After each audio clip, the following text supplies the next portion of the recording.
Bueno, este es un problema típico de cinemática, en este caso de movimiento rectilíneo uniformemente acelerado. Lo primero que deberíamos hacerlo, lo primero que deberíamos hacer es leer el problema.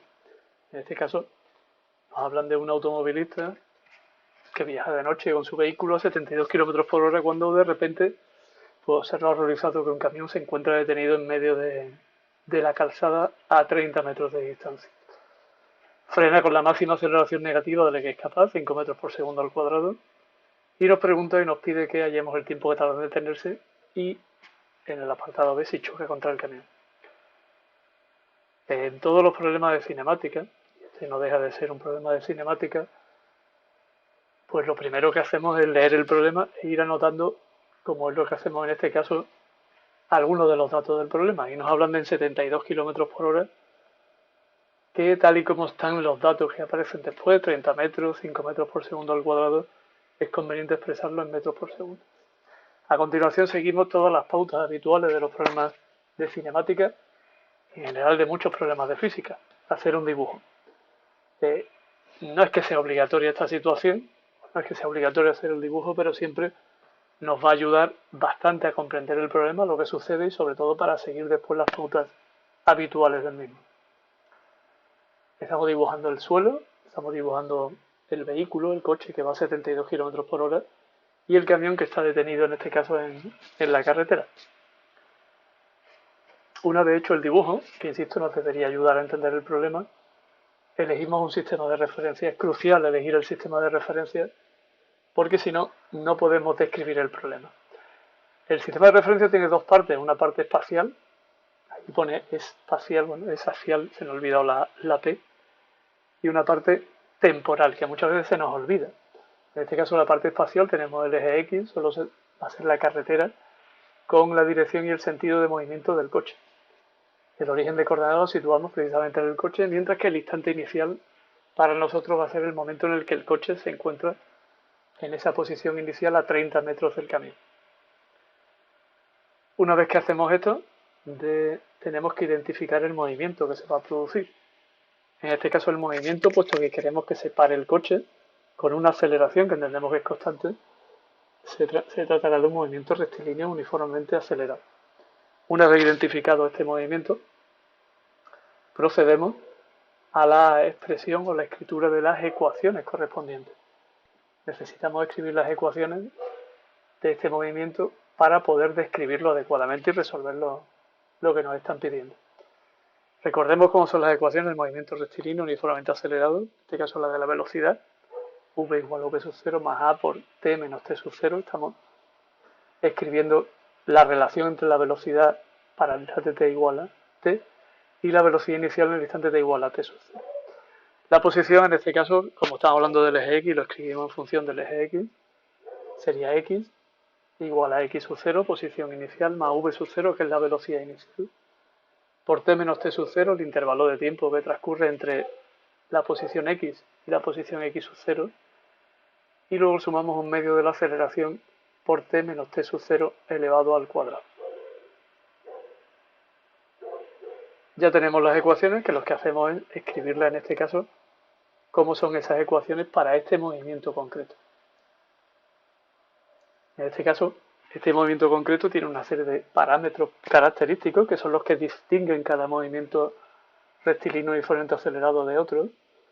La velocidad inicial es 20 metros por segundo, el instante inicial es 0, lo hemos considerado así, y la posición inicial en nuestro sistema de referencia también es 0. El otro parámetro que utilizamos es la aceleración, que en este caso es menos 5 metros por segundo al cuadrado, que es menos 5 metros por segundo al cuadrado porque está dirigida en sentido contrario al movimiento que hemos elegido como positivo y porque además se reduce la velocidad, es decir, que estamos hablando de una aceleración tangencial. A partir de aquí, con esas expresiones que ya tenemos, o con esos parámetros que ya tenemos, podemos escribir las ecuaciones del movimiento con los valores propios de este movimiento, los valores propios de este movimiento concreto.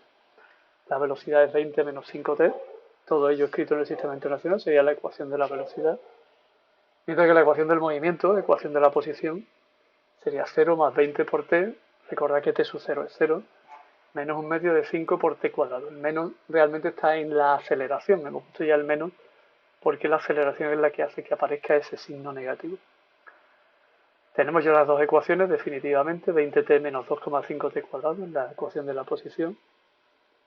Y ahora recordamos, y hemos pasado, recordamos quiero decir, hemos vuelto hacia atrás, que hemos hecho 4 pasos, llegamos al quinto paso, que lo vamos a llamar resolver. Resolvemos el problema teniendo en cuenta las preguntas que nos está haciendo, el tiempo que tarda en este caso en detenerse. Detenerse implica que la velocidad es 0, como tenemos la ecuación del movimiento, podemos escribir esa ecuación del movimiento e igualarla, perdón, la ecuación de la velocidad, disculpadme, que es v igual a 20 menos 5t, así que lo que hacemos es igualarla a 0 y despejamos de ahí el tiempo.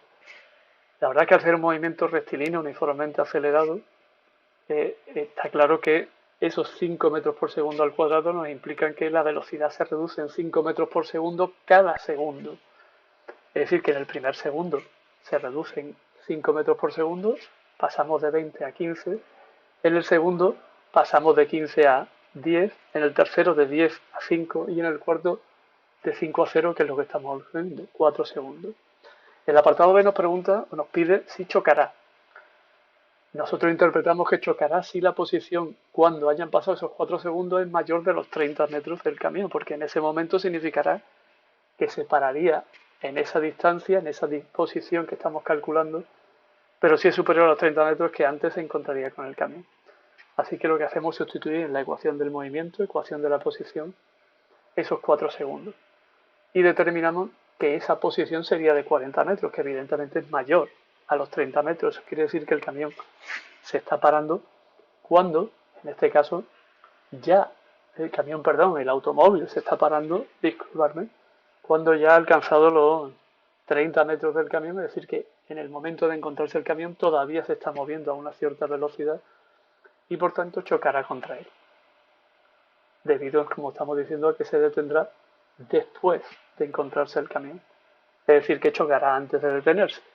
Se podría haber planteado de otra manera este ejercicio, se podría haber puesto de otra forma, teniendo en cuenta que podríamos calcular precisamente qué velocidad tendría el automóvil. No se ha hecho en este ejercicio, pero se podría decir, o calcular la velocidad que tendría el automóvil en el momento en el que ha recorrido los 30 metros. Evidentemente, si hay una velocidad para ese automóvil, significa que cuando llegue al camión, como tiene esa velocidad, chocaría contra él.